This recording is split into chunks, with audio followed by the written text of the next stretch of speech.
Welcome to the deep dive. Today, we're really digging into how people usually tackle goals and maybe why it often doesn't work out. That's right. We've got a great set of sources, insights from motivation gurus, productivity psychologists, successful business folks. Hmm. And the mission is pretty clear. Shift your approach away from those, let's be honest, easily broken New Year's resolutions. Yeah, the ones that last about a week. Exactly. And towards really high impact, focused action. It's crucial because the sources are all saying the same thing, fundamentally. Being able to set goals properly, that's like the master key to success. Master key. I like that. Get this right and, well, the claim is you could literally save yourself years of just spinning your wheels, whether it's personal stuff or your career. And the core advice, the bit that jumps out from everything we looked at, it sounds almost too simple. Deceptively simple, yeah. Write down your goals, make actual plans, and then this is the hard part, work on them every single day. If you just do that, you're already way ahead of the curve. Yeah. Seriously. Okay, let's ground this. There's that famous Harvard study, right, from 79 to 89. Oh, yeah, the MBA study. Classic. It really drives the point home. So they surveyed the graduating class. Smart people, obviously. Top tier. But only 3%, just 3 out of 100, had clear written goals and plans. Right. And then there's another group, about 13%, who kind of had goals, but they weren't written down. Just ideas floating around. And the rest, 84%, basically nothing specific. Yeah, just hoping for the best, I guess. So fast forward 10 years, they tracked them down. What happened? Well, the 13% with the unwritten goals, they were doing okay, earning about twice what the no goals group earned. Not bad. But the kicker. The kicker is the 3%, the ones who wrote it all down. They were earning, on average, you get this, 10 times as much as the other 97% combined. Combined, it's unbelievable when you hear it like that. So the question for you listening is, why? What was the difference maker? Exactly. It wasn't brains, they were all brilliant. It wasn't, just luck or connections. It was the clarity, right? The structure that writing it down provides. Precisely. Writing forces you to think clearly. It gives you a target you can't ignore, and it dictates what you focus on each day. That's the kind of clarity we want to help you build. Okay, so if clarity is this powerful, why do most of us put it off? Why wait for January 1st? We know the stats, right? Something like 23% of resolutions are dead by January 7th. Yeah, it's wild. It taps into this psychological quirk called the fresh start effect. The fresh start effect, okay. We're just wired to feel more motivated to start something new when there's a clear time marker, like a Monday, the first of the month, a birthday. Well, the big one, New Year's Day, feels like a clean slate. Exactly. It feels symbolic. Yeah. But here's the problem.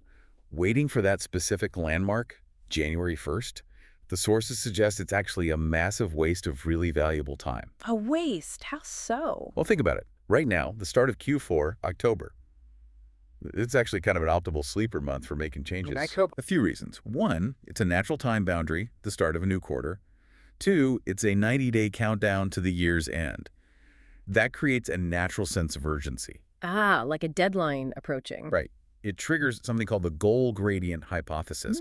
Basically, we tend to push harder the closer we get to a finish line. Okay, that makes sense. Plus, summer's over, the sort of unstructured time ends, and people naturally crave a bit more routine in the autumn. It just supports building consistency. And the danger of waiting. You mentioned a danger. What's that? It's this thing called delay discounting, or sometimes the what the hell effect. The what the hell effect. Okay, I need to hear about this. It's basically self-sabotage fuel. If you mentally set your start date way off in the future, like January, your brain, the you right now, starts to devalue the present. How does that work? You think, oh, future me will deal with the diet or the project or whatever it is. So what the hell, I'll just eat this pizza now or I'll skip the gym today. You effectively write off October, November, December. Wow. So you just waste those 90 days? Totally lost opportunity cost. 90 potentially productive days just gone because you picked a start date that was too far away. So starting now in October avoids that trap. Exactly. And it gives you a kind of a low-stakes sandbox feel for the next 3 months. A sandbox. Yeah, you can try things out, experiment with your plan, see what works, maybe fail a bit, adapt. It's less pressure than a big January 1st launch. And you build momentum. You build momentum, and crucially, you build self-efficacy. Those small wins, figuring things out early, they build your confidence that you can actually do this. That belief in yourself is, frankly, priceless. Okay, sold. Start now. Don't wait. But how do we get that clarity? The kind the Harvard 3% had. Right. This requires dedicated thinking time, strategic thinking. And it starts with something called idealization and future orientation. Idealization seems lofty. But it's practical. The task for you listening is this. Sit down and vividly imagine your life 5 years from today. But, and this is key, imagine it with zero limitations. Zero, like none at all. None. Unlimited time, money, talent, connections, skills, whatever you think holds you back now. Poof, gone for this exercise. Write down what that perfect life looks like in detail. And the point of removing limitations is? It's designed specifically to short-circuit your self-limiting beliefs. You know, the I'm not smart enough, I don't have the money, it's too late for me thoughts. Ah, those internal roadblocks. They're usually the biggest obstacles. By taking them off the table, even just mentally, you force yourself to define what you truly want, deep down. The clearer that vision becomes. The more likely you are to achieve it. The more potential you unleash, yes. And the faster you start noticing the people, the resources, the opportunities that align with that vision. But that vision needs to connect to something deeper. Which brings us to values, right? The sources really hammer this point. Absolutely. Because life is lived from the inside out. Yeah. You can achieve external success, but if it's not aligned with who you are at your core, that's just a recipe for stress. So how do we connect the vision to the values? There's a useful framework. The 5 rings of personality. Think of it like concentric circles. Okay. At the very center, the core, are your values. What truly matters to you. Honesty, family, impact, creativity, whatever they are. Got it. Values at the core. Your values dictate the next ring. Your beliefs about yourself and the world. Then your beliefs shape your expectations, what you think is possible for you. Okay. Values, beliefs, expectations. Those expectations influence your general attitude. And your attitude is reflected in the outermost ring, your daily actions. So it's a chain reaction from the inside out. Exactly. And here's the insight. Stress, unhappiness, that feeling of being stuck, it often happens when your outer ring, your actions, are not in line with your inner ring, your values. Like saying you value health but eating junk food constantly. Precisely. You're fighting yourself, you burn energy, your self-esteem suffers. So Yeah. clarifying your values is fundamental. How do you suggest people do that? One powerful, if maybe slightly morbid question is, if you died today, what would you want people to honestly say about you at your funeral? What character traits? What impact? That forces you to think about the being versus the doing. It clarifies who you want to be. And that dictates the actions you need to take today to become that person. Okay, so clarity on the vision, alignment with values. Now action. But lots of people feel busy all the time, yet they aren't making progress. The busy but broke syndrome. Ah, yes. The curse of scattered effort. What's missing there? Focus. Simple as that.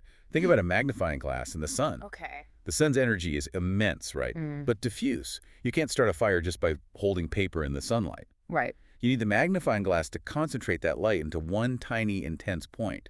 That's focus.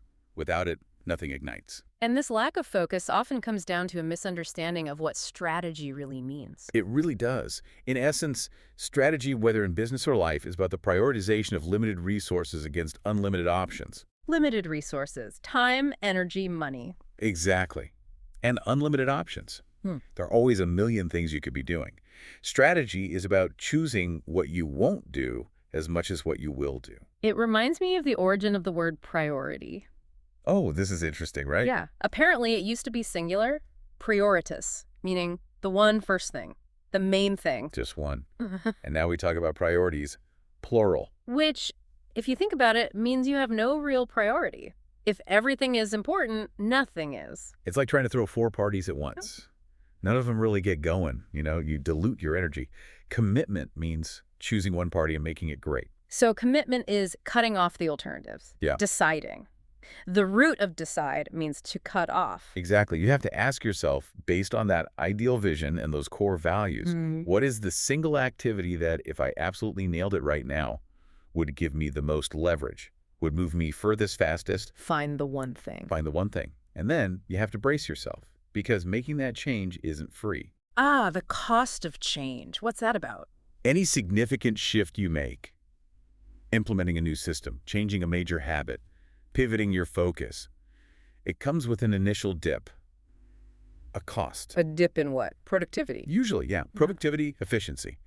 The sources estimate this Cost of change can be like an immediate 20% loss right off the bat, just from the friction and adjustment. 20%, that's substantial. It is.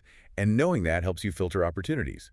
If a change only promises, say, a 10% improvement. It's probably not worth the guaranteed 20% hit up front. Exactly. It forces you to ignore the small tweaks, the productive distractions, and only go after changes that promise a significant upside, more than that 20% cost. Okay, so focus on one high leverage change. Right. But how do we reliably identify that change? Where's the bottleneck? Now you're talking about finding the constraint, or the limiting factor.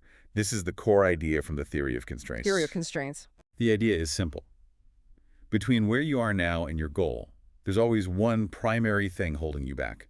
One weak link in the chain that determines the maximum speed of the whole system. So it's not usually multiple problems, but one main one. Usually one main one at any given time. Your job is to identify that single constraint and pour all your focused effort into breaking it, or at least easing it. Can you give an example? Because like you said, we often work on things we like or are good at. That's the trap. Okay, say you run a small business. Maybe you love tinkering with your website design. You spend hours making it look perfect. Sounds familiar for some folks. Right.